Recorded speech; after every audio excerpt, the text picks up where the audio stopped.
करने वाले concentration terms के बारे में। तो कंसंट्रेशन बेसिकली क्या होता है, तो ये किसी भी सॉल्यूशन में अमाउंट ऑफ सॉल्यूट और सॉल्वेंट का जो प्रेजेंट है उसके बारे में ये बताता है कि भाई सॉल्यूट कितना है और सॉल्वेंट कितना है। या कुछ ऐसे टर्म पढ़े होंगे कि किसी सॉल्यूशन को हम लोग क्या कहते हैं कि ये डाइल्यूट है, या इसको क्या कहते हैं हम लोग कंसंट्रेटेड है। तो ये सब चीज़ों को जो रिप्रेजेंट करने के लिए कोई तो एक वैल्यू होगा ना, उसी चीज़ों को हम लोग यहाँ पे कंसंट्रेशन टर्म्स के तौर पे कहते हैं। जैसे फॉर एग्जांपल अगर मान लो कि टेम्परेचर की बात करें, तो टेम्परेचर भी जैसे अगर हम कहते हैं कि आज का टेम्परेचर जो है वो 10 डिग्री रहने वाला, तो तुम लोग समझ जाओगे कि नहीं आज ठंड ज़्यादा होने वाली है। अगर हम कहते हैं कि आज का टेम्परेचर 45 डिग्री सेल्सियस होने वाला, तो समझ जाओगे कि इसके अकॉर्डिंग में कि आज क्या है, गर्मी ज़्यादा पड़ने वाली है। उसी तरीके से अगर कोई सॉल्यूशन है उसका कंसंट्रेशन जो है अगर हम इन टर्म्स की हेल्प से बता दें, तो आप बता दोगे कि नहीं ये डाइल्यूट है, कंसंट्रेटेड है कि क्या है। तो कंसंट्रेशन टर्म्स हम लोग यहाँ पर यूज करते हैं। बेसिकली कंसंट्रेशन के बारे में लिखना, it is use to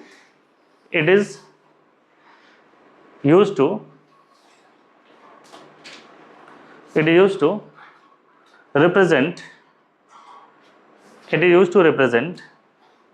amount of solute and solvent present in a solution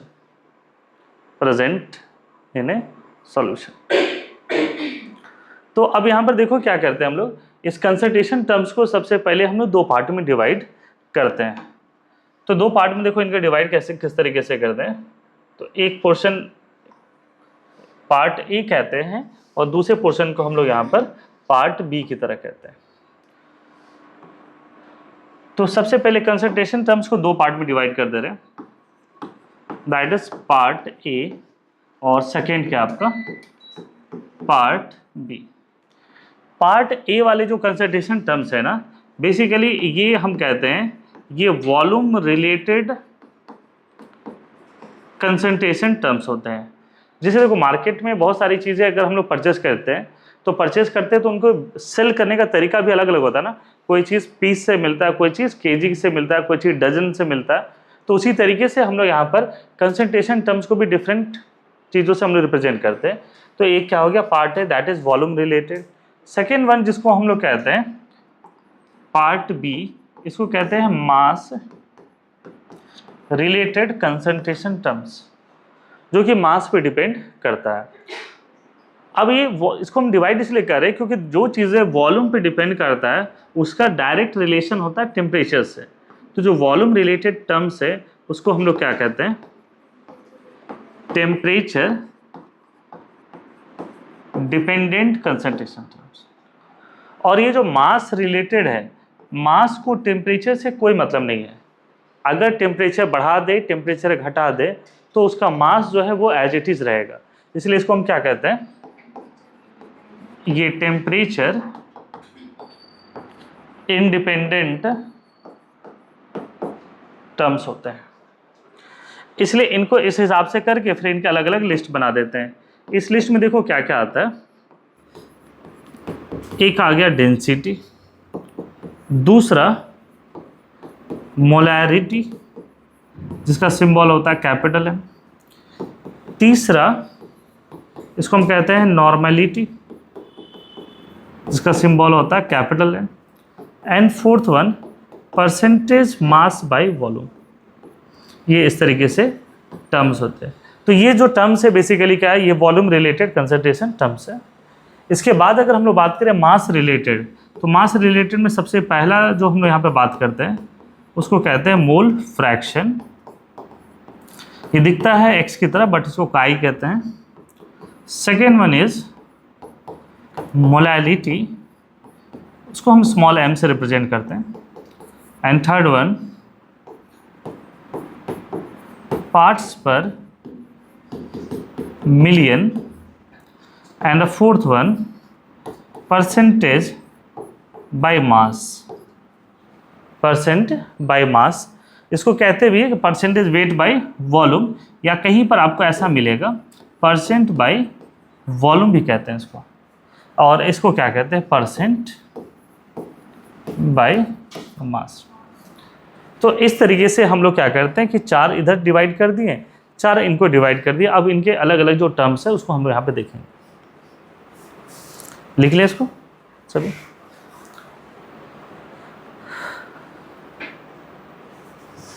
अब इन सभी में जो सबसे पहला हम लोग पढ़ने वाले हैं वो है डेंसिटी।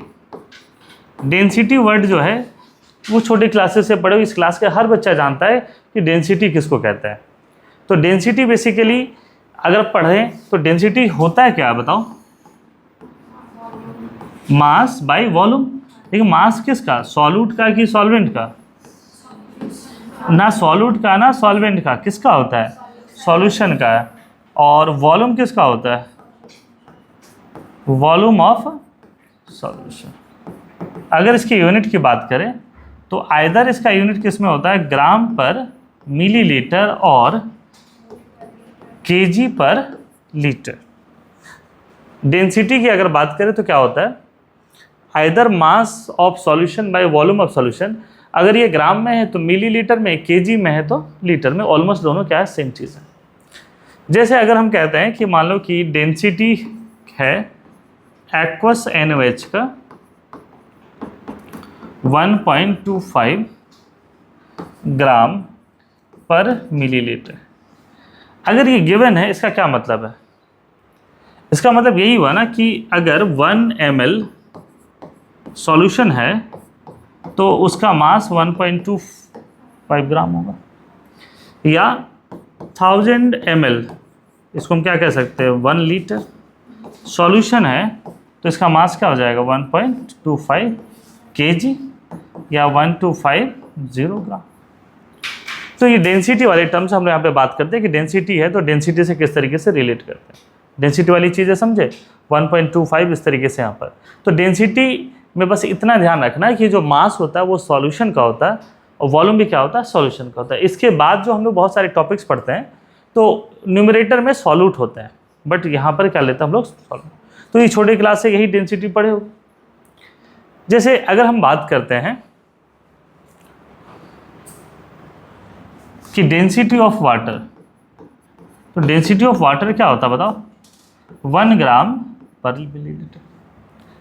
तो इसी तरीके से हम कह सकते हैं कि जैसे कि अगर मान लो ऐसा है कि डेंसिटी ऑफ प्लास्टिक अगर ये मान लो 0.97 ग्राम पर मिलीलीटर है, तो हम एक ये कह सकते हैं कि अगर दोनों 1-1 ml सॉल्यूशन लेते हैं, 1-1 ml लेते हैं, तो ये 1 ग्राम है तो ये क्या है? 0.97 है। तो ये मतलब ये क्या आपका? ये हल्का है। ये क्या आपका? ये हल्का है। मतलब ये उसके ऊपर क्या कर सकता है? फ्लोट कर सकता है। समझे इसको? अगर मान लो कि कोई सब्सटेंस है जिसकी डेंसिटी जो है मान लो 1.5 ग्राम पर मिलीलीटर है, इसका मतलब है कि ये 1 ml है जिसकी डेंसिटी क्या है? 1.5 ग्राम है। तो ये पानी में क्या हो जाएगा? ये डूब सकता है। तो ये डेंसिटी वाली चीज़ें क्या होती है? चीज़ें क्लियर है? डेंसिटी वाली चीज़ें, डेंसिटी किसको कहते हैं और किस तरीके से लेके चलते हैं। लिखे यहाँ तक? तो फास्ट लिखना होगा। जो मेन जो नई चीज़ें हम लोग यहाँ से स्टार्ट करते हैं वो क्या होता है? मोलैरिटी, जिसका सिंबल क्या होता है? कैपिटल M होता है ना। ये चीज़ें हैं जो कि क्लास 11th में हम लोग यहाँ से सीखना स्टार्ट करते हैं। Molarity, capital M। देखो ये है क्या? अगर हम लोग यहाँ पे क्या काम करते हैं कि 1 लीटर सॉल्वेंट या सॉल्यूशन ले लें यहाँ पर, ये इसका क्या हो गया? वॉल्यूम, और इसमें सॉल्यूट ऐड करते हैं। तो एक चीज़ ध्यान में रखना कि हम लोग स्टार्टिंग से ही अगर सॉल्यूशन की बात करें तो सॉल्यूशन कैसे बनता है? सॉल्यूट को किससे मिलाते हैं? सॉल्वेंट से। तो पहला कंपोनेंट कभी भी क्या रहता है? सॉल्यूट। तो इसलिए ए जो है वो हम किसको मान के चलते हैं? ए इज सॉल्यूट, बी क्या है बताओ? ये सॉल्वेंट है। लगा दो कुंडी लो। तो अगर मोलैरिटी की बात करते हैं, है ना? नहीं ये उल्टा हो गया। तो ए जो होता है वो हमेशा क्या होता है? सॉल्वेंट। बी को हम लोग क्या मान के चलते हैं? ये सॉल्यूट। इसे सॉल्यूट को ऐड कर रहे हैं, ये सॉल्यूशन। मोलैरिटी के बारे में अगर हम लोग कहें कि मोलैरिटी को कैसे डिफाइन करते हैं, तो मोलैरिटी इज, या इट इज, साथ साथ लिखते चलो, it is defined as number of moles of solute present in per liter solution. Molarity is defined as number of moles of solute present in per liter solution. तो अगर इसको आप लोग लिखें यहाँ से, तो मोलैरिटी देखो m किसके बराबर हो जाएगा, moles of solute divide by volume of solution, किस में, ये लीटर में होनी चाहिए। इसलिए मोलैरिटी का यूनिट क्या होता है, ऊपर में क्या आपका मोल्स, तो ये क्या हो जाएगा मोल पर लीटर, मोल पर लीटर। इसको अगर हम लोग देखें तो मोलैरिटी को हम ऐसे भी लिख सकते हैं, ये NB बाई क्या है, वॉल्यूम इन लीटर। लेकिन जो मैक्सिमम न्यूमेरिकल्स होते हैं वो किस फॉर्म में रहता है, मिलीलीटर के फॉर्म में रहता है, क्योंकि जो भी क्वेश्चंस रहते हैं ना वो क्या रहता है, बीकर रहता है या किसी तरीके का क्या क्या रहता है आपका, हाँ टेस्ट ट्यूब रहता है। तो ये जो कंपोनेंट्स हैं, ये सब कंपोनेंट्स किस में रहता है, मिलीलीटर में। तो मिलीलीटर में रहते हैं, इसलिए देखो कि हम लोग क्या करते हैं, अगर मिलीलीटर में रहा तो लीटर में कन्वर्ट करने के लिए इसको किससे डिवाइड करेंगे, 1000 से, और नीचे 1000 से डिवाइड करेंगे तो ऊपर जाके क्या हो जाएगा, मल्टीप्लाई हो जाएगा। तो ये क्या हो जाएगा, NB इंटू 1000, और ये वॉल्यूम इन मिलीलीटर। अब देखो यहाँ पर मोल्स को हम लोग और अच्छे से लिख सकते हैं। मोल्स क्या होता है, गिवन मास बाय मोलर मास। तो NB को हम लोग ऐसे भी तो लिख सकते हैं, WB इंटू क्या हो जाएगा 1000 divide by molar mass into volume इन किस में हो जाएगा, मिलीलीटर। तो इस तरीके से हम लोग यहाँ पर मोलैरिटी के बारे में बात करते हैं। अच्छा, यूनिट यहाँ पर भी सेम रहेगा, यूनिट में कोई चेंज नहीं होगा, क्योंकि हमने 1000 से यहाँ पे क्या कर लिया, मल्टीप्लाई किया हुआ है ना। तो ये जो यूनिट होगा उसका सेम ही रहेगा। तो मोलैरिटी क्या हुआ, ये चीज़ें क्लियर है। अब आते हैं कि मोलैरिटी को हम क्या कर रहे थे कि ये टेम्परेचर डिपेंडेंट चीज़ें हैं। तो देखो एक चीज़ आपने भी छोटी क्लासेस में पढ़ा होगा कि जो वॉल्यूम जो है is a function of temperature, ये फंक्शन होता है, ठीक है, नॉट लीनियरली हम कह सकते हैं, बट क्या होता है कि गैसेस में लीनियरली होता है, बट हर जगह लीनियरली हो ये कोई ज़रूरी नहीं है। तो हम कहते हैं कि volume is directly proportional to temperature. Temperature बढ़ाएंगे तो वॉल्यूम क्या होगा, इंक्रीज करेगा ही करेगा।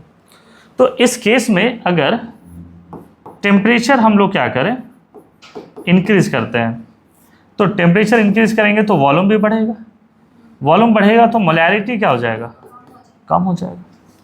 और इसके रिवर्स फिर हम बात कर सकते हैं, टेम्परेचर अगर कम करते हैं तो वॉल्यूम भी कम हो जाएगा, मोलैरिटी क्या हो जाएगा, बढ़ जाएगा। देख रहे हैं कि बहुत चीज़ें जो हैं जिसका टेम्परेचर कम हो जाता है, ठंडा हो जाता है, तो थोड़ा सा थिक होता है, थोड़ा सा गाढ़ा हो जाता है। और बहुत सारी चीज़ें देख रहे हैं टेम्परेचर ज़्यादा रहता है तो थोड़ा सा कैसा दिखता है, वो पतला रहता है, थोड़ा सा थिन रहता है। तो ये इसी चीज़ों को लेकर के हम लोग कहते हैं। तो मोलैरिटी क्या हुआ, समझ में आया, पर लीटर सॉल्यूशन में कितने मोल्स ऑफ सॉल्यूट इसमें डिसॉल्व हैं, समझे इसको। तो ये मोलैरिटी के बारे में बात करें कि कितना वो डिसॉल्व इसमें, यहाँ तक क्लियर है। अब अगर हम लोग आगे बढ़े, कुछ न्यूमेरिकल्स कराते हैं इसके, तो आपसे ऐसे ही क्वेश्चन पूछे जाएंगे, फाइंड मोलैरिटी ऑफ, जैसे पहला क्वेश्चन क्या है, 2 ग्राम NaOH इन 400 ml एक्वस सॉल्यूशन। अगर मान लो ऐसी चीज़ें गिवन है, तो यहाँ पर तो देखो तुमको दिख रहा होगा कि WB क्या है, 2 ग्राम है, मतलब सॉल्यूट इतना ही ग्राम है, molar mass of B NaOH, इसका मास कितना होता है बताओ? 40 होता है। वॉल्यूम ऑफ सॉल्यूशन कितना है बताओ? 400 किस में है? ये मिलीलीटर में। तो क्या मोलैरिटी निकल जाएगा? तो मोलैरिटी क्या होता है? WB into 1000 by MB into क्या हो जाएगा? Volume in millilitre. तो ये क्या है? 2 इंटू क्या है? 1000 बाई 40 इंटू क्या है? देखो मोलर मास 40, ये क्या है? 4000। तो इसको डिवाइड करने पे कितना आ रहा है? 1/8। तो 1/8 का मतलब इसका यूनिट क्या हो जाएगा? 0.125 and the unit is mole पर लीटर। समझे इसको कैसे सॉल्व करना है इसको? दूसरा तरीका एक वो है कि जैसे कि अलग अलग तरीके से निकालिए। जैसे मोल्स ऑफ NaOH निकालना होगा आपको कि मोल्स ऑफ NaOH निकालिए। तो मोल्स ऑफ NaOH क्या होता है? Given mass by molar mass. ये कितना आ रहा है बताओ? वॉल्यूम ऑफ सॉल्यूशन कितना गिवन है? 400 ml। तो इसको लीटर पे कन्वर्ट करने के लिए क्या करोगे? 400 बाई 1000, ये लीटर में आ जाएगा। तो ये कैंसिल होकर के क्या आ रहा है? 2/5 लीटर आ रहा है क्या? अब अगर गए कि मोलैरिटी इक्वल टू क्या होता है? N/V। N कितना है? बाई क्या हो जाएगा? 2/5। तो इसको सॉल्व करना होगा। 1/20 इंटू 5/2, 1/8, 0.125 और यूनिट सेम रहेगा मोल पर लीटर। मोल पर लीटर।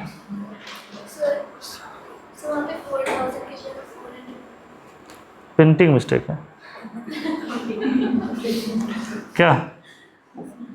जब ये 400 है तो ये भी 400 होगा। समझे इसको कैसे मोलैरिटी निकालना है इसका?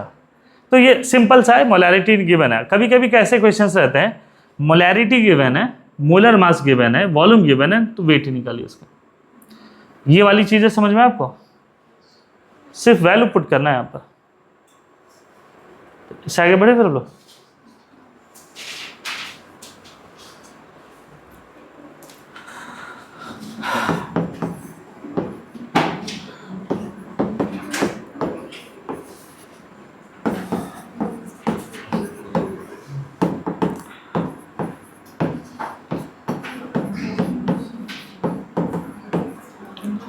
नेक्स्ट क्वेश्चन देखो क्या है। Find the molarity of solution if 24 milligram H2SO4 is present in 50 ml solution. तो इसको सॉल्व करने के लिए कौन सा तरीका सही लग रहा था, पहला वाला कि दूसरा वाला? कोई भी। तो मान लो कि वेट ऑफ सॉल्यूट कितना हो जाएगा? 24.5 मिलीग्राम है। तो इसको क्या लिखोगे? 24.5 इंटू 10⁻³ ये ग्राम हो जाएगा। मोलर मास ऑफ H2SO4 कितना हो जाएगा? 98। वॉल्यूम ऑफ सॉल्यूशन कितना गिवन है? 50 ml। तो अब अगर हम लोग मोलैरिटी निकाले तो मोलैरिटी का फॉर्मूला क्या होता है बताओ? WB into 1000 by MB into volume in millilitre. तो वेट कितना गिवन बताओ? इंटू 10⁻³ इंटू क्या है? 1000 डिवाइड बाई ये क्या हो जाएगा? 98। वॉल्यूम ऑफ सॉल्यूशन कितना गिवन है? 50। ये तो 10⁻³ 1000, ये तो ऐसे ही कैंसिल हो जाएगा। ये क्या हो जाएगा? 1/4। तो ये क्या हो जाएगा? 1/200। इसको क्या लिखोगे? 0.005 मोल पर लीटर। कैसे मोलैरिटी निकाले समझे इसको? इसकी मोलैरिटी तो यहाँ पर मास गिवन है और मोलर मास, वॉल्यूम सॉल्यूशन, तो यहाँ से मोलैरिटी निकालना। कुछ क्वेश्चंस होते हैं जहाँ मोलैरिटी गिवन है, वॉल्यूम गिवन है, वेट पूछा जाता है। ठीक है, बढ़े से आगे हम लोग। लिखो थोड़ा फास्ट लिखो।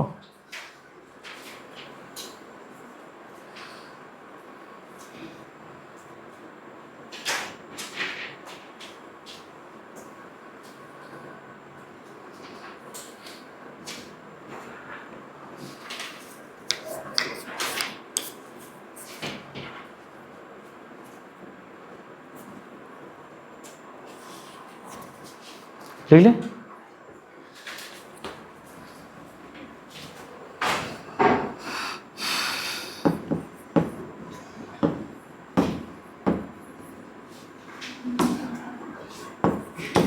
How much HCl in gram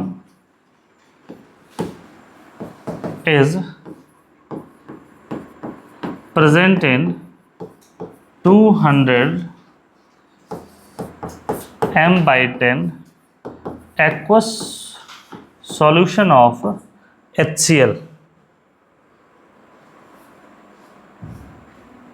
Aqueous solution of HCl। इसमें क्या है, वॉल्यूम गिवन है, मोलैरिटी गिवन है। इसमें अगर हम बात करें मोलैरिटी ऑफ HCl कितना है, हाँ m/10 का मतलब क्या हो गया, मोलैरिटी इज 1/10, ये 1/10 हो गया। मोलर मास ऑफ HCl क्या हो जाएगा 36.5, वॉल्यूम कितना है 200 ml। तो मोलैरिटी वाले फॉर्मूला पे लगाओ, molarity equal to WB into 1000 by into क्या होता है वॉल्यूम इन मिलीलीटर। तो 1/10 इज इक्वल टू, ये वेट किस में होता है बताओ, ये ग्राम। मोलर मास कितना है 36.5, वॉल्यूम कितना है 200। सॉल्व कर लोगे इसको, हाँ नहीं, ये सीधे क्या हो जाएगा 5 टाइम, तो WB in gram is equal to 36.5/50। इसकी वैल्यू क्या होगी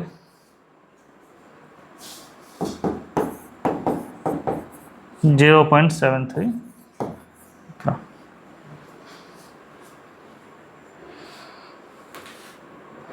क्या हो जाएगा 0.73 ग्राम। तो देखो इसी कैलकुलेशन की बात कर रहे थे, ये नहीं कि साइड में कैलकुलेशन करें, ये सब चीज़ें है ना, ये ऐसा नहीं कि हम ये आंसर रट के बैठे हुए हैं। कैसे कैलकुलेशन फास्ट करते हैं, ये सब तरीका।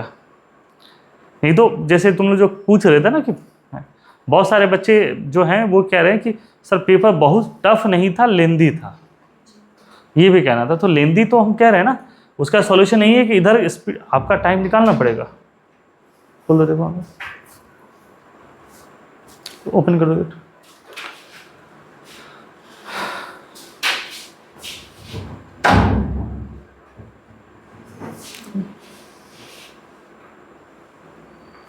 बंद करो, बोला कोई है, बंद करो।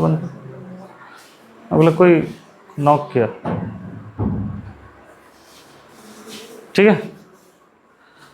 तो कैसे मोलैरिटी वाला ये चीज़ें निकालना, यहाँ तक समझे, मोलैरिटी से ये सब सारी चीज़ें, ठीक है।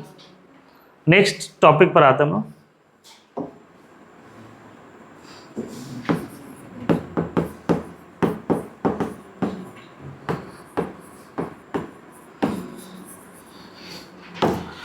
Dilution formula. अगर हम आपसे पूछे what do mean by dilution, dilution से क्या समझते हो?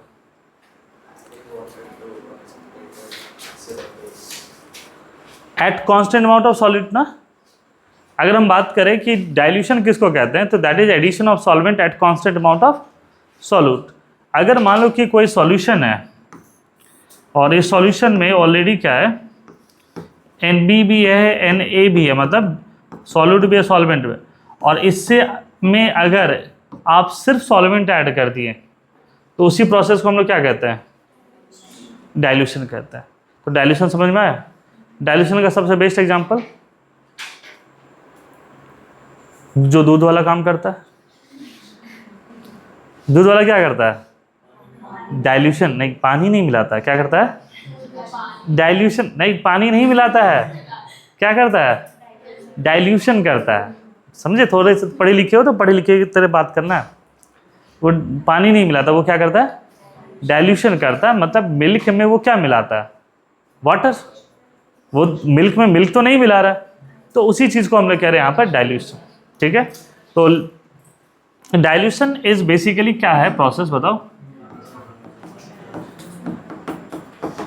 Addition of solvent at constant amount of, क्या होगा बताओ, कांस्टेंट अमाउंट ऑफ सॉल्यूट। तो सॉल्यूट कांस्टेंट है, ये करेंगे। तो डाइल्यूशन करने पे क्या क्या चेंजेस आएगा? ऑन डाइल्यूशन, है ना, डाइल्यूशन प्रोसेस करने के बाद क्या क्या चेंज आता है बताओ? हाँ, वॉल्यूम ऑफ सॉल्यूशन क्या होता है? अरे वॉल्यूम ऑफ सॉल्यूशन क्या होगा? बढ़ जाएगा। पहले कम था, अब क्या हो गया? ये ज्यादा हो गया। और क्या चेंजेस आएगा? मोल्स ऑफ सॉल्यूट, ये बढ़ जाएगा कि घट जाएगा? वाह,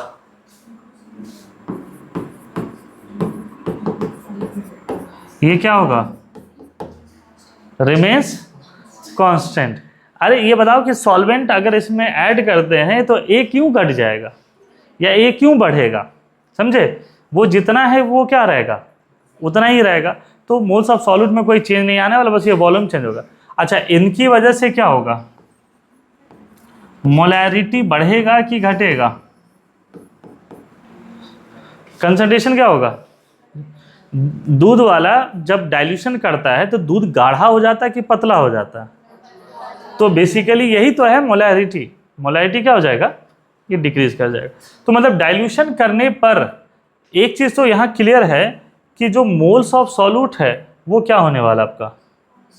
ये रिमेन्स कांस्टेंट, जितना पहले था उतना। समझे इसको? इसके अमाउंट में कोई चेंज नहीं आएगा। तो हम लोग कह सकते हैं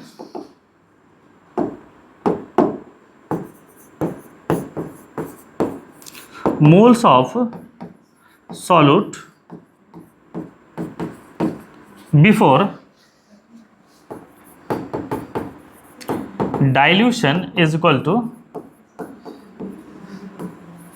moles of solute after dilution। यही होगा ना? कहने का मतलब है जो n इनिशियल होगा वो किसके बराबर होगा? n final. और अभी जैसे हम लोग मोलैरिटी पढ़ रहे थे पिछले टॉपिक्स में, तो मोलैरिटी किसके बराबर था? n/v। तो मोल्स किसके बराबर होगा? मोलैरिटी इंटू ये बोल, इसी के बराबर होगा। तो यहाँ पर इसको कहते हैं dilution formula, m1v1 equal to m2v2। m1v1 equal to m2v2, जहाँ पर m1 और v1 ये सब क्या है समझे? अरे m1 ये सब क्या है ये समझे इसको? m1 क्या है? Molarity of solution before dilution. v1 is volume of solution before dilution. m2 is molarity of solution after dilution and v2 is solution after dilution. समझे इसको? और ये चीज़ें समझ में आ रहा होगा कि डाइल्यूशन की अगर बात करेंगे तो m1 बड़ा किससे होगा? m2 से, और v1 छोटा किससे होगा? अच्छा, v2 इक्वल टू क्या हो जाएगा? v1 plus x। ये जो डाइल्यूशन के दौरान में ऐड कर रहे हैं, मतलब पहले से वॉल्यूम इतना था और ऐड किए सॉल्वेंट तो बढ़ जाएगा ना। तो जो फाइनल वॉल्यूम क्या हो जाएगा? जो इनिशियल था प्लस ये हो जाएगा। समझे इसको? तो डाइल्यूशन फॉर्मूला यही होता है, m1v1 equal to m2v2 is dilution formula. देख लीजिए इसको।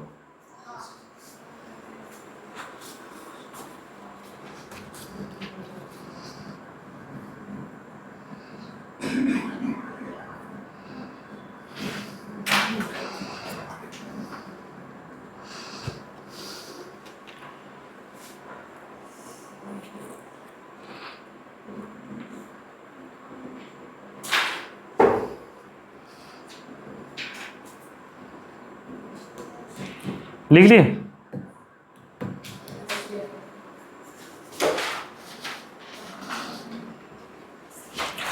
तो देखो यहाँ पर क्वेश्चन अरे सुनो, यहाँ पर क्वेश्चन यहाँ पर दे रहे हैं कि अगर इनिशियल मोलैरिटी मान लो 1.5 मोल पर लीटर है और वॉल्यूम जो है वो 1 लीटर, अगर M2 जो है 0.5 मोल पर लीटर हुआ तो बताइए फाइनल वॉल्यूम ऑफ सॉल्यूशन कितना होगा। एकदम सिंपल सा है, क्या हो जाएगा? तो यहाँ पर सिंपल सा एकदम फॉर्मूला लगाना है, क्या लगाओगे? M1V1 इक्वल टू, तो मोलैरिटी कितना है 1.5, वॉल्यूम कितना है 1, ये क्या है 0.5 इंटू क्या हो जाएगा V2, तो V2 कितना हो जाएगा बोलो? 3 लीटर हो जाएगा। समझे इसको? एकदम इजी है। डाइल्यूशन फॉर्मूला समझ में आ रहा? अगर ऐसे क्वेश्चन आ जाए कि कितना उसमें ऐड हुआ तो क्या कहोगे? कितना लीटर ऐड किए? 3 - 1, पहले से 1 लीटर था, फाइनल 3 लीटर हुआ तो ये इतना हुआ। जैसे मान लो कि तुम्हारा वजन 50 kg है, 50 kg है, और तुम चले गए कहीं पर घूमने उमने के लिए, खूब खाए पिए एकदम जंक फूड, और तुम्हारा वजन हो गया 70 kg, तो तुम कितना वजन गेन किए? 20 kg, है ना? तो 70 kg थोड़ी गेन किए। तो ये उस तरीके की चीज़ें यहाँ पर है।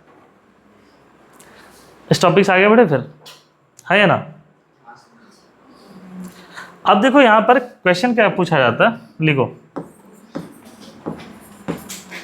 300 ml aqueous HCl is diluted to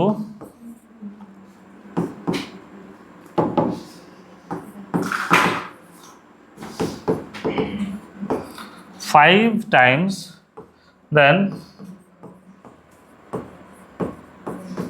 how much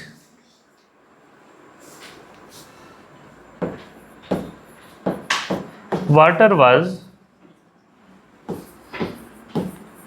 added for this conversion? बताइए कितना वाटर उसमें ऐड हुआ था फॉर दिस कन्वर्जन।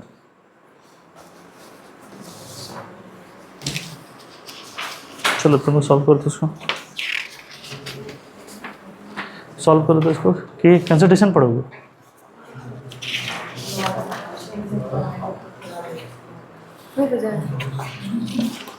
देख लेगा।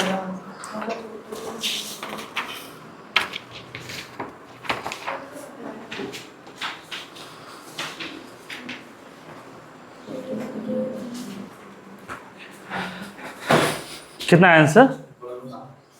1500 ना? देखो सबका 1500 आ रहा है, तुम लोग गलत आंसर क्यों लाते हो? हाँ,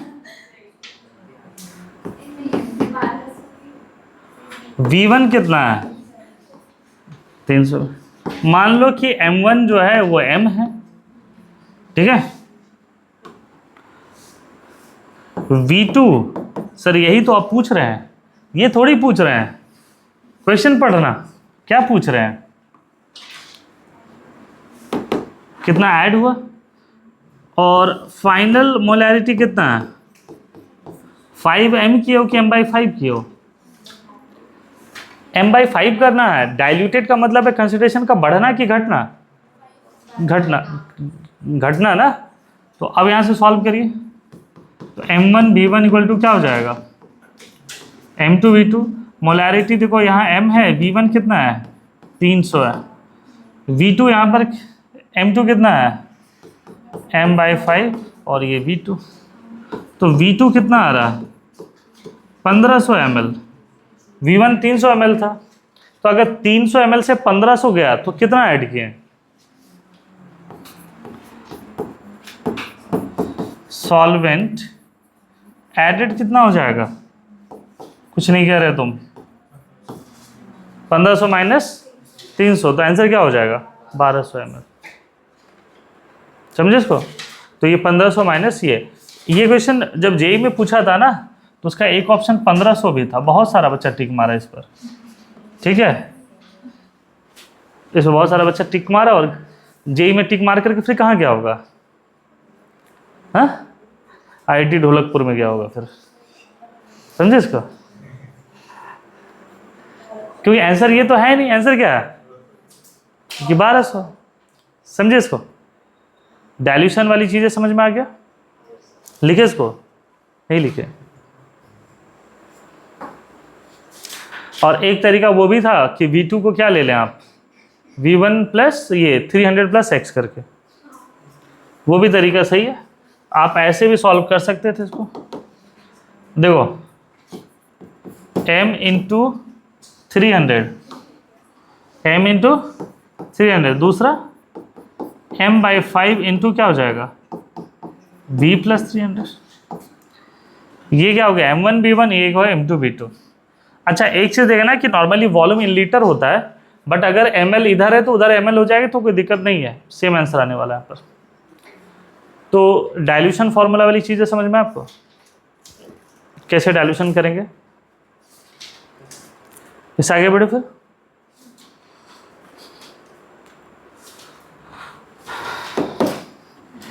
नेक्स्ट जो इसके बाद हम लोग यहाँ पे बात करने वाले हैं कि इसके कन्वर्जन के बाद में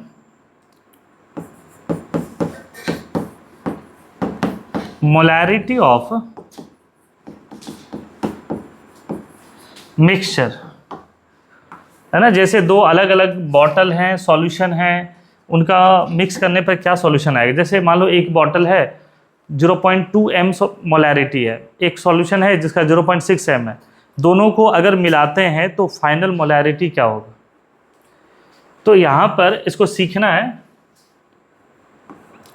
एक कंपोनेंट है जो इसमें क्या है, इसकी मोलैरिटी क्या है m1 है, वॉल्यूम क्या है v1 है, इसको मिक्स कर रहे हैं दूसरे कंपोनेंट से जिसकी मोलैरिटी m2 है, वॉल्यूम क्या है v2 है।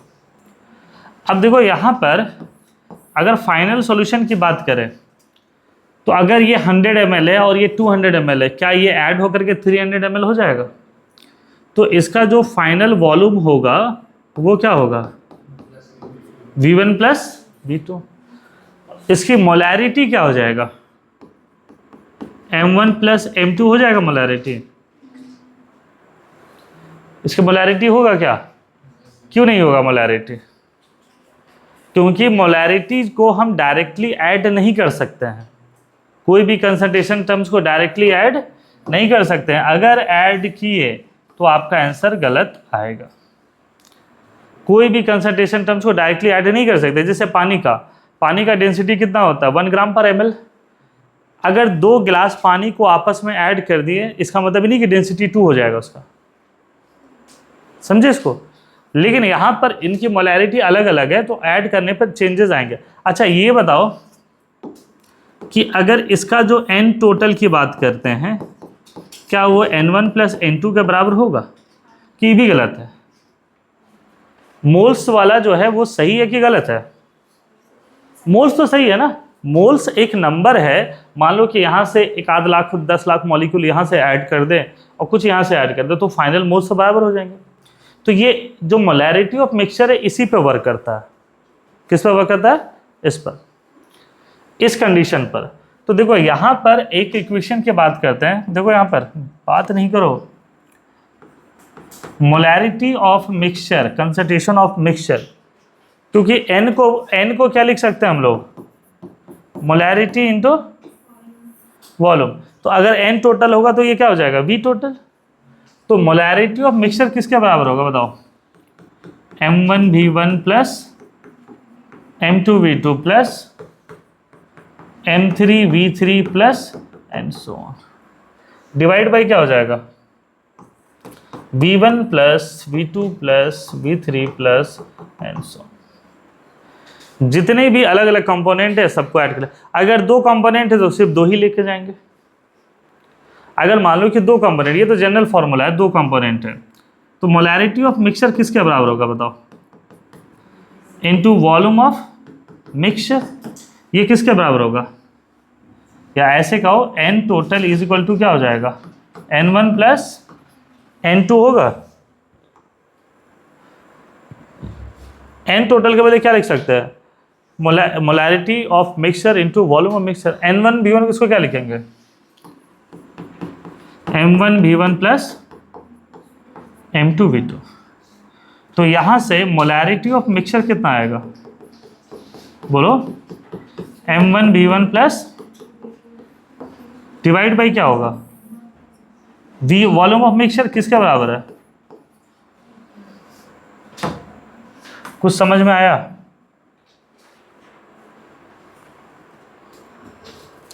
मोलैरिटी ऑफ मिक्सचर समझ में आया। दो अलग अलग बॉटल की अलग अलग मोलैरिटी, अलग अलग वॉल्यूम है, उनको हम ऐड कर रहे हैं, तो फाइनल क्या आएगा, तो मोल्स तो ऐड हो जाएगा। तो मोल्स को हम उस तरीके से लेकर के चले आए कि मोल्स क्या होता है, मोलैरिटी इनटू वॉल्यूम, तो ये इधर वॉल्यूम डिवाइड हो जाएगा।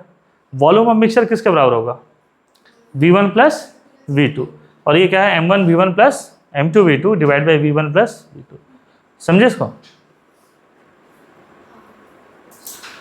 अगर तीन कंपोनेंट होते हैं तो M1 V1 plus M2 V2 plus M3 V3 divide by V1 plus V2 plus V3। Molarity of mixture समझ में आपको, लिख लिए सभी बच्चे।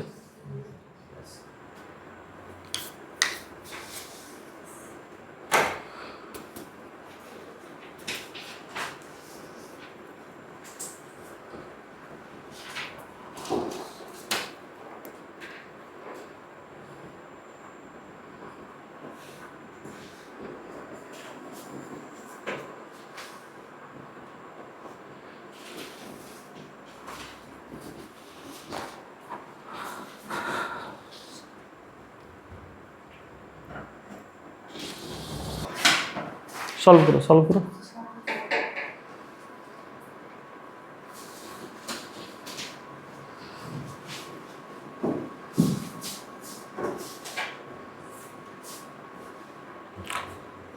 तो मोलैरिटी क्या हो जाएगा, 150 बाई इंटू 1/30 प्लस क्या है 100 इंटू 1/20 डिवाइड बाई क्या हो जाएगा 150 प्लस 100।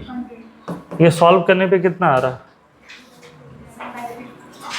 ये भी 5 आ रहा और ये भी क्या आ रहा 5, तो 10/250 1/25 यही आ रहा ना, या 0.04 यही आएगा। 4 इंटू 10 का पावर -2 के +2। तो कैसे निकालना है ये समझे इसको। अभी सिर्फ हम लोग मोल्स नहीं निकाल रहे हैं, हम लोग सिर्फ मोलैरिटी नहीं निकाल रहे हैं, उस मिक्सचर की तरफ बढ़ रहे हैं यहाँ पर, समझे। मोलैरिटी लिख लिया इसको।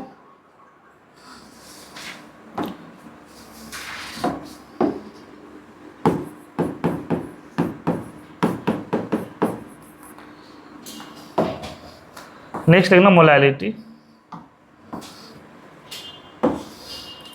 वो मोलैरिटी था, ये क्या है मोलैलिटी है ना, मोलैरिटी मोलैलिटी। ये टेम्परेचर इंडिपेंडेंट टर्म्स है।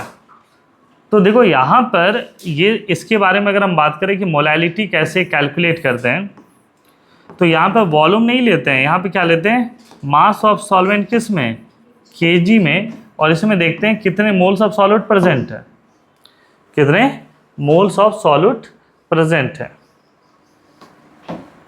तो मोलैलिटी का डेफिनेशन क्या होगा बताओ, it is defined as number of moles of solute present in per kg solvent. इसको थोड़ा सा ध्यान में रखना। नॉर्मली न्यूमरेटर जो इसमें डिनोमिनेटर में क्या रहता है आपका सॉल्यूशन रहता है, ये क्या है पर केजी सॉल्वेंट। तो मोलैलिटी क्या हो जाएगा बताओ, मोल्स ऑफ डिवाइड बाई क्या होगा, मास ऑफ सॉल्वेंट किस में, केजी में। इसका यूनिट क्या हो जाएगा, न्यूमरेटर में क्या, न्यूमरेटर में क्या, मोल, तो क्या हो जाएगा, मोल पर केज।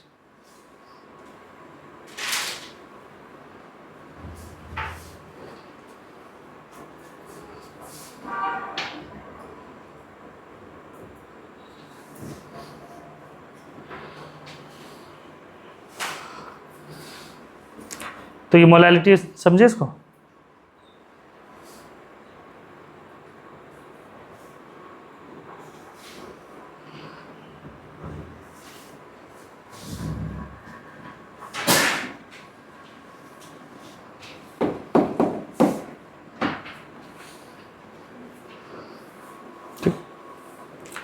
तो इसको हम लोग ऐसे लिख सकते हैं, molality is equal two moles of solute मतलब NB divide by mass of solvent किस में हो जाएगा, केजी में। बट देखो क्या है कि हम लोग बार बार कहते हैं कि जो भी क्वेश्चंस रहते हैं मैक्सिमम क्वेश्चन ग्राम्स के टर्म्स में रहते हैं, क्योंकि क्वेश्चंस लैब या एक्सपेरिमेंट पर रहता है बेस्ड, तो वो इतना ग्राम इतना ये सब चीज़ें मिक्स करके रहते हैं। तो इसको अगर हम लोग लिखें तो ये कैसे लिखेंगे, NbWa किस में रहेगा, ग्राम में, तो किससे डिवाइड करेंगे, 1000 से, तो ऊपर जाके क्या होगा, ये मल्टीप्लाई बाय क्या हो जाएगा, 1000। NB को फिर क्या लिख सकते हैं, WB इन ग्राम इंटू क्या हो जाएगा 1000 bye molecular mass of B into WA into क्या हो जाएगा, बोलो ग्राम। ये सारी चीज़ें किस में रहेगा, ये ग्राम में रहेगा।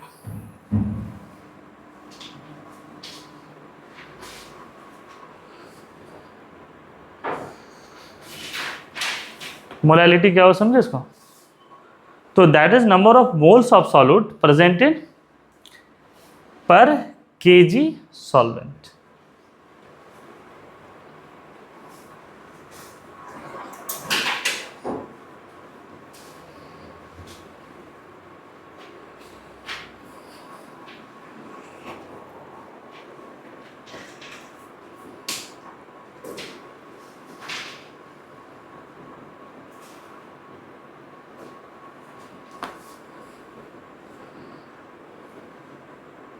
इंग्लिश को इसमें क्वेश्चंस पे इसी तरीके के पूछे जाते हैं।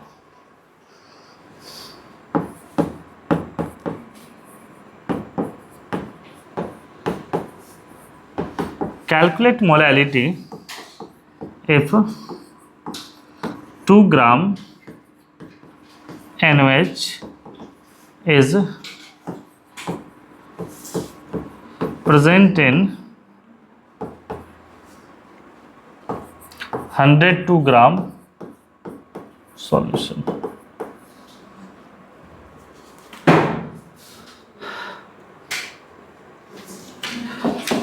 तो देखो इसमें थोड़ा सा ध्यान रखना पड़ेगा कि वेट ऑफ NaOH कितना है,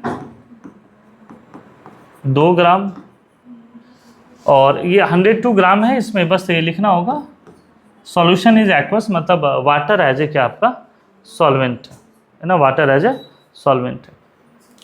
तो ये क्या है, 2 ग्राम है। मोलर मास ऑफ NaOH कितना होता है बताओ, 40। अच्छा वेट ऑफ सॉल्वेंट ये कितना हो जाएगा, 102 लिख लें, हाँ ये कितना होगा,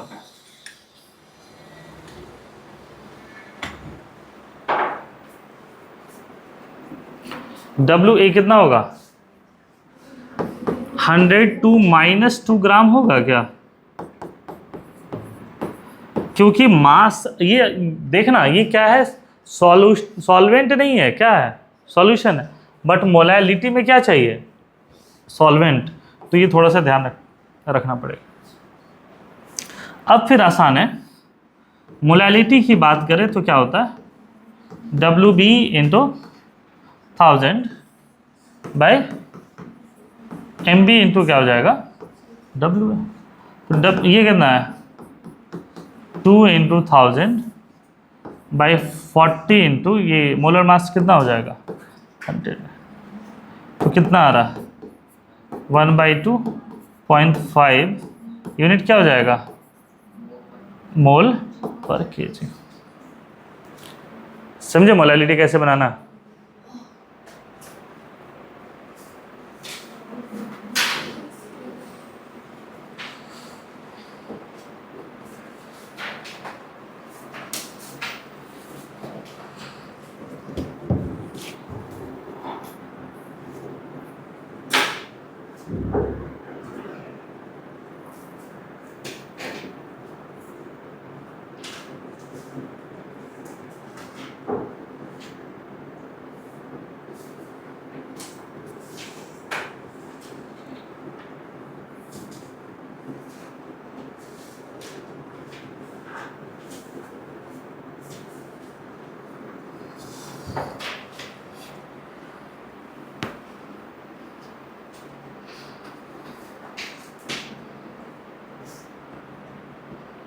लिख लें।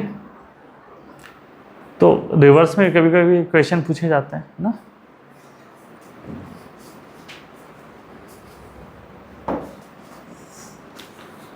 इससे आगे बढ़े।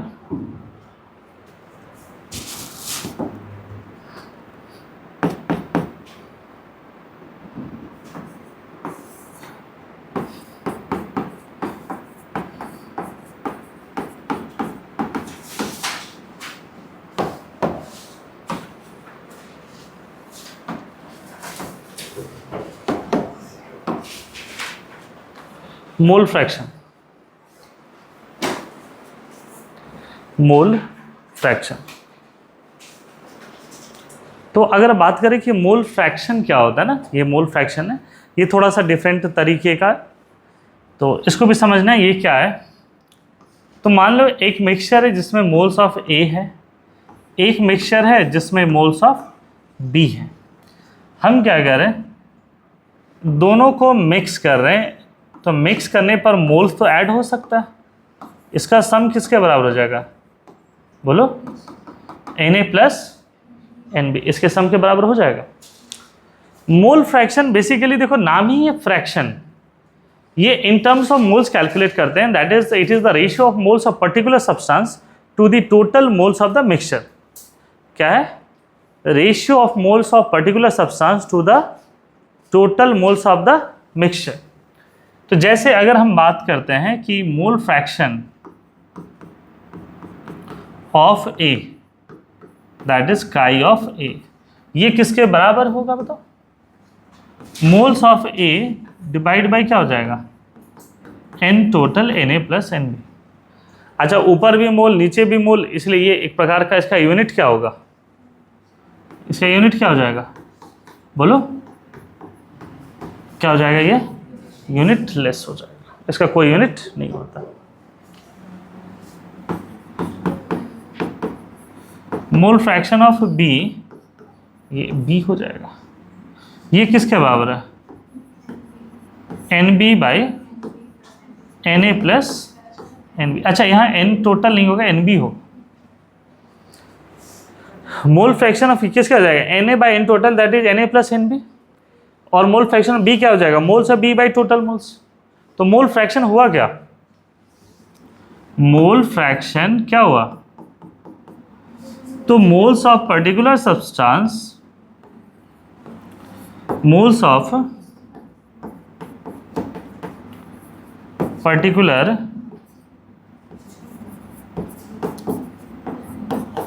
Substance divide by total moles of the mixture. ठीक है,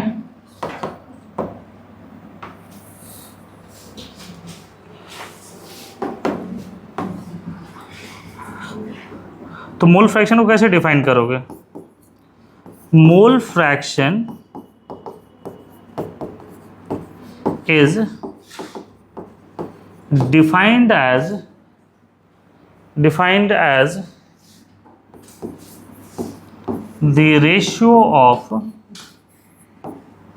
of moles of the particular substance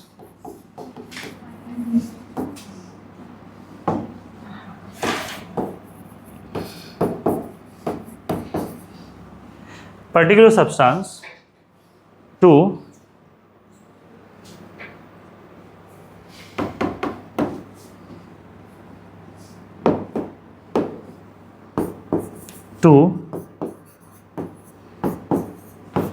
the total moles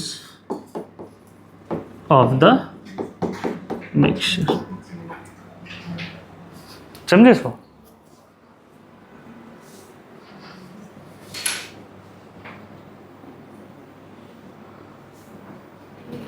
तो mole fraction is defined as the ratio of moles of the particular substance to the total moles of the mixture. किसी एक component का ये ले लेंगे और उस हिसाब से लेकर चलेंगे। जैसे यहाँ पे दो कंपोनेंट है तो Na/Nb है, यहाँ पर Na और Nb है। तीन कंपोनेंट होते तो क्या होता है? तो हाँ, Na + Nb + Nc हो जाता है। मतलब यही N टोटल की बात करते हैं, इसलिए इसमें कोई भी अगर हम बात करते हैं तो जैसे कोई भी मान लो मोल्स ऑफ सब्सटेंस दिया हुआ है बाई क्या हो जाएगा? N टोटल हो जाएगा। समझे इसको? कोई भी पर्टिकुलर सब्सटेंस डिवाइड बाय क्या हो जाएगा? Total moles. अब टोटल मोल्स जितना हो जाए यहाँ पर, तो मोल फ्रैक्शन कैसे निकालना है, समझे इसको? जैसे अगर आपसे कभी ऐसे क्वेश्चन पूछ दे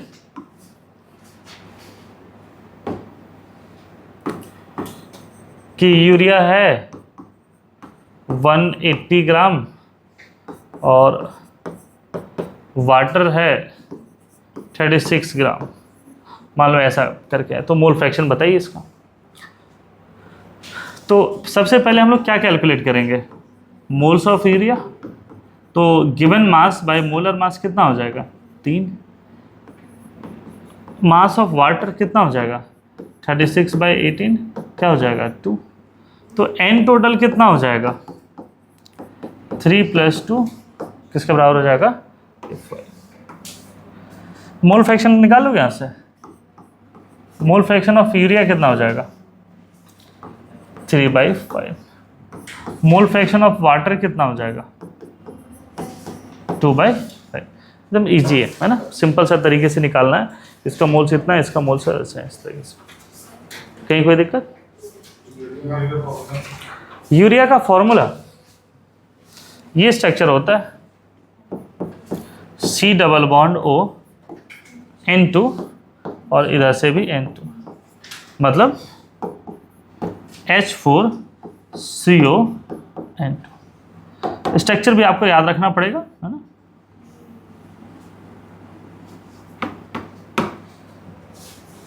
प्रॉपर्टी होता है, उसके बारे में हम लोग बात करते हैं, जिसमें सबसे पहली प्रॉपर्टी है इसका रेंज। तो लिखना it's range is from 0 to 1। कहने का मतलब है मोल फ्रैक्शन कभी भी 0 से क्या होगा? बड़ा होगा, और 1 से क्या होगा? छोटा होगा। मोल फ्रैक्शन कभी 0 नहीं हो सकता, समझे? जैसे mole fraction never be 0।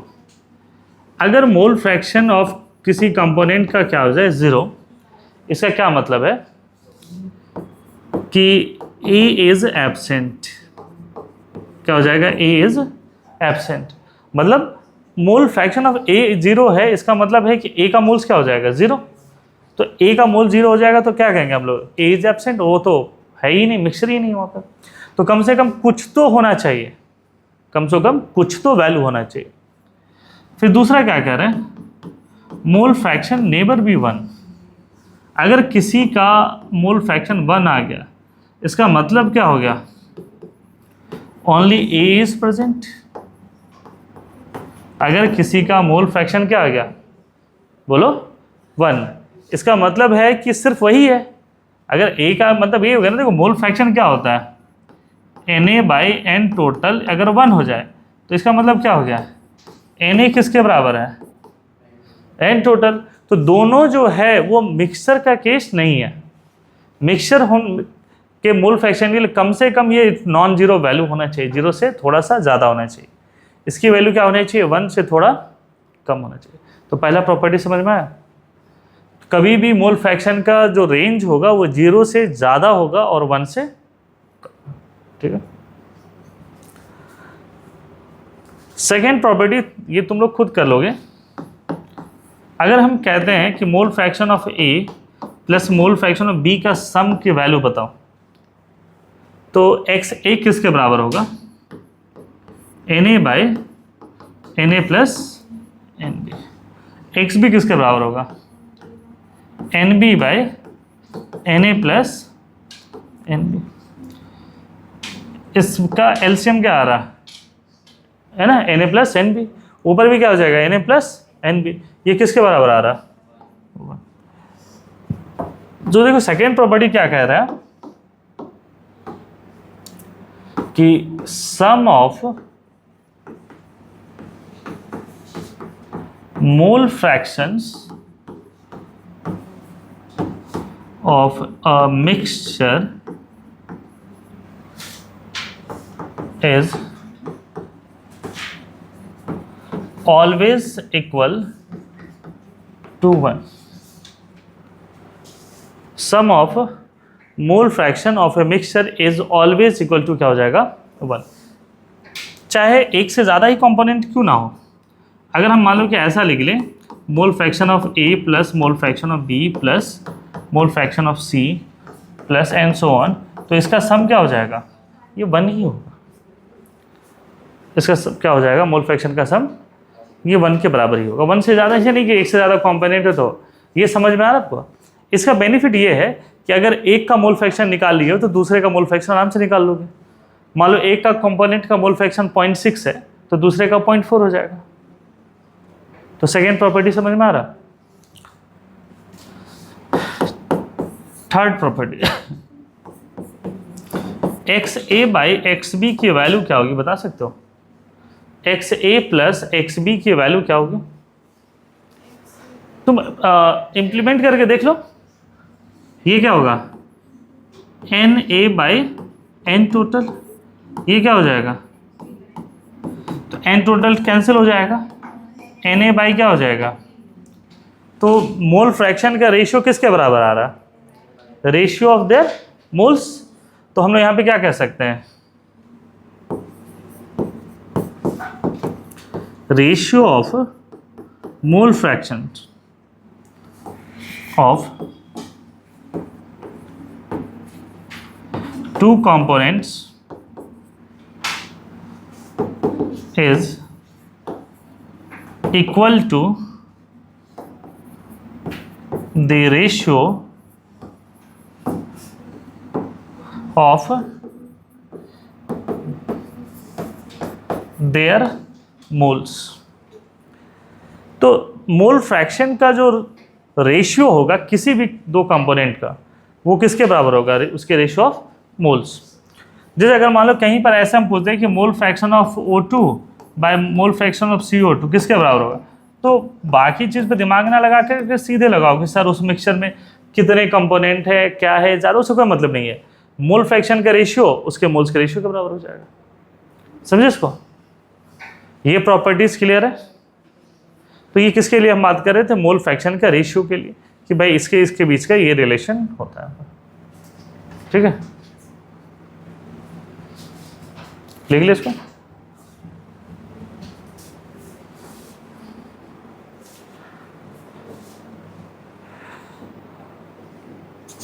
Solve हो गया वो क्वेश्चंस। कंटिन्यूसली तुम लोग बात किए जा रहे हो, आवाज आ रहा है यहाँ तक? नहीं, डिस्कस नहीं करो, डिस्कस करने के लिए हम है ना।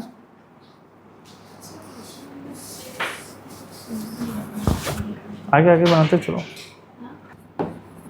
बाई मास है ना, मास वाला चीज बात करें तो ये परसेंटेज W बाई W की बात कर रहे हम लोग कि है क्या।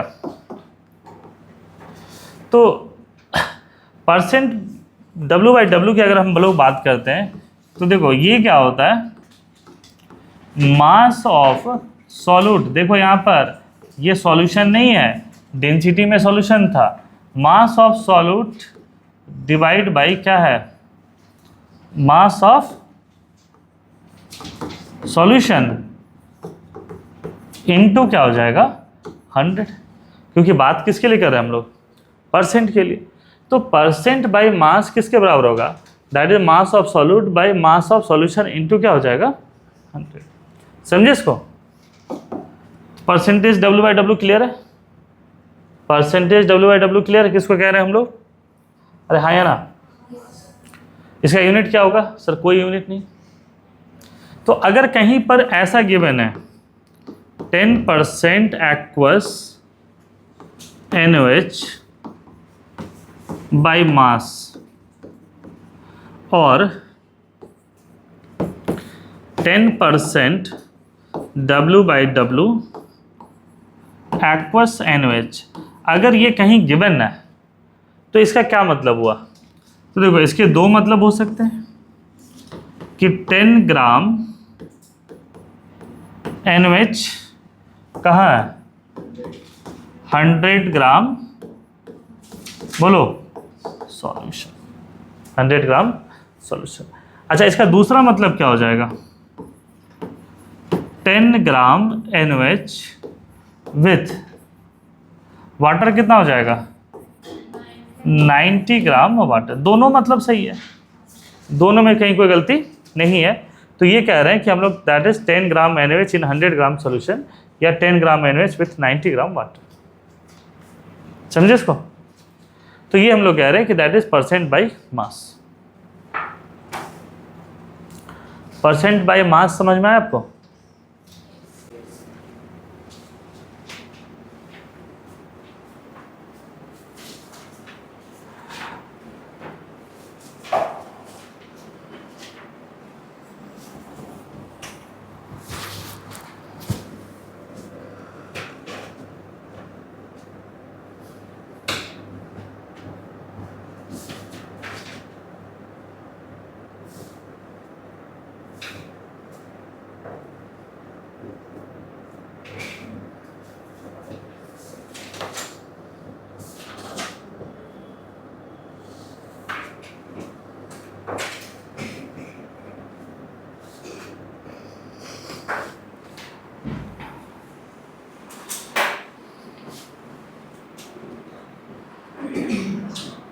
बड़े से आगे हम लोग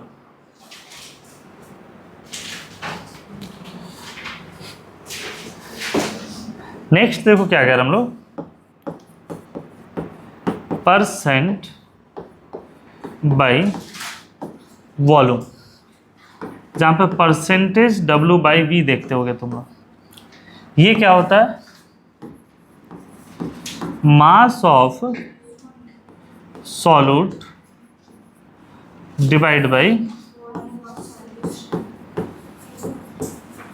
वॉल्यूम ऑफ सॉल्यूशन इनटू क्या हो जाएगा,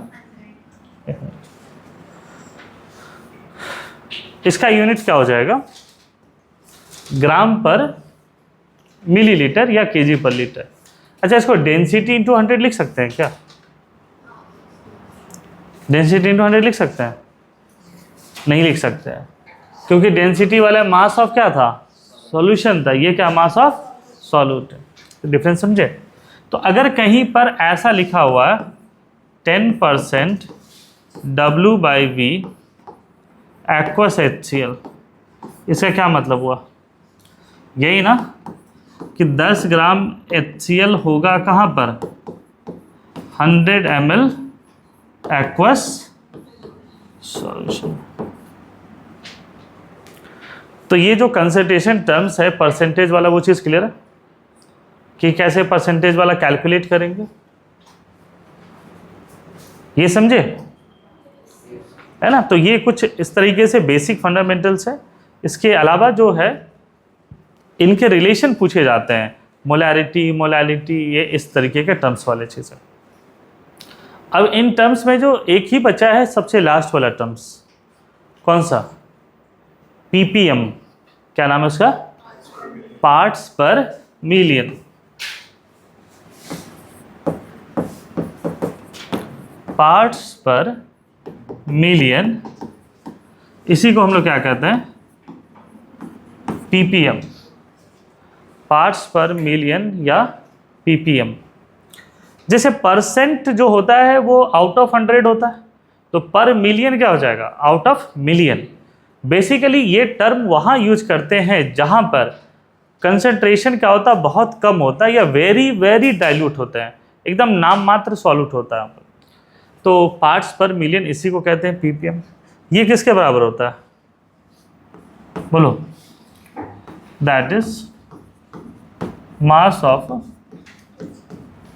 solute divide by mass of क्या हो जाएगा, सॉल्यूशन। और समटाइम्स सॉल्वेंट भी रहता है क्योंकि वो इतना कम है ना कि नेग्लिजिबल रहता है उसके सामने। इनटू अगर परसेंट होता है तो किससे मल्टीप्लाई करता है, पर मिलियन है तो किससे करेंगे, 10 का पावर 6 से।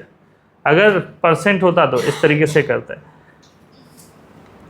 जैसे कभी ऐसा क्वेश्चन आता है 400 ppm aqueous CaCO3 in water. जैसे पानी उनी का जो TDS वगैरह सेट करते हैं ना, वो कुछ इसी तरीके का रहता है। तो कह रहा है कि 400 ppm aqueous CaCO3 in water है। इसका क्या मतलब है, इसका मतलब यही हुआ कि 400 ग्राम अगर CaCO3 है ppm, तो पानी कितना होगा, 10 का पावर 6 ग्राम क्या हो जाएगा, वाटर। समझे। और 10 का पावर 6 ग्राम का क्या मतलब है, बोलो, 10 का पावर 3 kg। इसको हम कह सकते हैं 1000 kg, 1000 लीटर। मतलब 1000 लीटर पानी की टंकी में कैल्शियम कार्बोनेट कितना है, 400 ग्राम। तो 400 ppm का मतलब समझ में आया क्या होता है। जैसे परसेंट होता है ना, तो परसेंट की तरह ही क्या होता है, बोलो, ppm होता है। तो ppm वहाँ यूज करते हैं जहाँ पर सॉल्यूट का अमाउंट नेग्लिजिबल होता है, नहीं के बराबर होता है। समझे, सॉल्यूट का अमाउंट क्या हो जाएगा, नेग्लिजिबल होगा, नहीं के बराबर। देख ली इसको, ppm वाली चीज़ें क्लियर है। इसके बाद जो नेक्स्ट टर्म हम लोग पढ़ते हैं वो रिलेशन बिटवीन कंसंट्रेशन टर्म्स है, ठीक है, उसको नेक्स्ट